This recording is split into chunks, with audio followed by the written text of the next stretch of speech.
Sir ఈరోజు ఏదైతే తెలంగాణ పురపాలక చట్టము 2019 సవరించుటకై తీసుకొచ్చినటువంటి ఈ బిల్లులో ముఖ్యంగా మా ములుగును మరి గ్రామ పంచాయతీగా ఉన్నటువంటి ములుగును మున్సిపాలిటీగా ప్రకటించినందుకు రాష్ట్ర ముఖ్యమంత్రి గారికి అదేవిధంగా మరి మున్సిపల్ శాఖ మంత్రులు కేటీ రామారావు గారికి ప్రత్యేకంగా ధన్యవాదాలు తెలియజేస్తా ఉన్నాను అధ్యక్ష.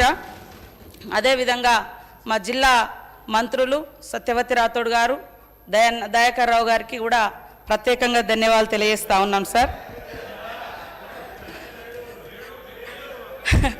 అంటే మా జిల్లా మంత్రులు కదా సార్, వారికి కూడా ధన్యవాదాలు తెలియజేస్తా ఉన్నాను సార్. అదేవిధంగా పట్టణీకరణ పెరుగుతూ ఉంది, ఖర్చులు కూడా పెరుగుతూ ఉన్నాయి, బడ్జెట్ కూడా ప్రకటిస్తున్నప్పటికీ అనేక సందర్భాల్లో మనం చూస్తూ ఉన్నాం సార్.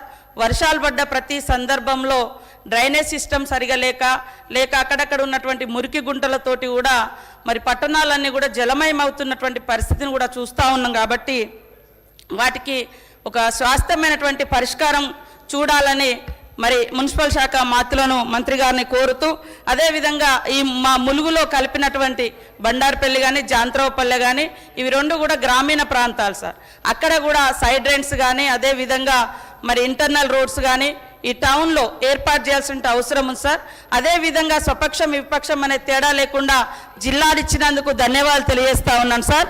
అయితే కలెక్టరేట్ నిర్మాణం ఇంకా కాలేదు సార్. కొంచెం సీఎం గారు ప్రత్యేక చొరవ తీసుకొని జిల్లా యంత్రాంగానికి ఆదేశించి త్వరలో కలెక్టరేట్ నిర్మాణము, అదేవిధంగా విద్యుత్ శాఖ జిల్లా కార్యాలయం కూడా అందుబాటులో లేదు సార్. అదేవిధంగా మరొక్కసారి నేను అడుగుతా ఉన్నా, 2014 నుంచి కూడా మా మల్లంపల్లి ప్రాంత ప్రజలు మండలం కావాలని పోరాడుతున్నారు సార్. దయచేసి ఆ మండలాన్ని కూడా ప్రకటించాలని కోరుతూ, అదేవిధంగా ఏటూ నాగారం చుట్టుపక్కల పెద్ద ఏజెన్సీ ప్రాంతం సార్, 6 మండలాలతో కూడుకున్నటువంటి ప్రాంతం రెవెన్యూ డివిజన్గా కూడా ప్రకటించాలని మరి మా మంత్రి గారి ద్వారా సీఎం గారి ద్వారా ప్రకటించాలని కోరుకుంటా ఉన్నాం సార్. బస్ స్టేషన్ కూడా ములుగు జిల్లా హెడ్ క్వార్టర్ సార్, ములుగు జిల్లా హెడ్ క్వార్టర్, ములుగు నియోజకవర్గ head quarter sir. Bus station లేదు సార్.